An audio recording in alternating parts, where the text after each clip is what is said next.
വന്യജീവി ആക്രമണം പ്രതിരോധിക്കുന്നതിൽ കേന്ദ്ര സംസ്ഥാന സർക്കാരുകൾ ഒരുപോലെ പരാജയമെന്ന് ഷാഫി പറമ്പിൽ എം പി. കാട്ടുപന്നിയെ ക്ഷുദ്രജീവിയായി പ്രഖ്യാപിക്കുന്നതിലും സർക്കാരുകൾ പരാജയമാണ്. വന്യജീവി ആക്രമണത്തിൽ കൊല്ലപ്പെടുന്നവരുടെ കുടുംബത്തിന് 25 ലക്ഷം നഷ്ടപരിഹാരവും കുടുംബത്തിലൊരാൾക്ക് ജോലിയും നൽകണമെന്നും എം പി ആവശ്യപ്പെട്ടു. കാട്ടുപന്നി ആക്രമണത്തിൽ കൊല്ലപ്പെട്ട ശ്രീധരന്റെ വീട്ടിലെത്തി എം പി അന്തിമോപചാരം അർപ്പിച്ചു. വന്യജീവി ആക്രമണം തടയുന്നതിൽ കേന്ദ്ര സംസ്ഥാന സർക്കാരുകൾ അമ്പേ പരാജയപ്പെട്ടിരിക്കുകയാണെന്ന് ഷാഫി പറമ്പിൽ എം പി പറഞ്ഞു. കാട്ടാന, കാട്ടുപന്നി, കടുവ തുടങ്ങിയ മൃഗങ്ങളുടെ ആക്രമണത്തിൽ കർഷകരും തൊഴിലാളികളും പാവപ്പെട്ടവരും മരിക്കുന്നത് നിത്യസംഭവമായിരിക്കുകയാണ്. ആറളത്ത് കഴിഞ്ഞ ദിവസം 2 ആദിവാസികളാണ് കാട്ടാന ആക്രമണത്തിൽ കൊല്ലപ്പെട്ടത്.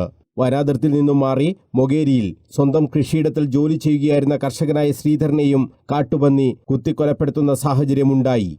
കാട്ടുപന്നികളെ ക്ഷുദ്രജീവികളായി പ്രഖ്യാപിക്കണമെന്ന ആവശ്യം അംഗീകരിക്കുന്നതിൽ ഇരു സർക്കാരുകളും പരാജയപ്പെട്ടിരിക്കുകയാണെന്നും ഷാഫി പറമ്പിൽ കുറ്റപ്പെടുത്തി.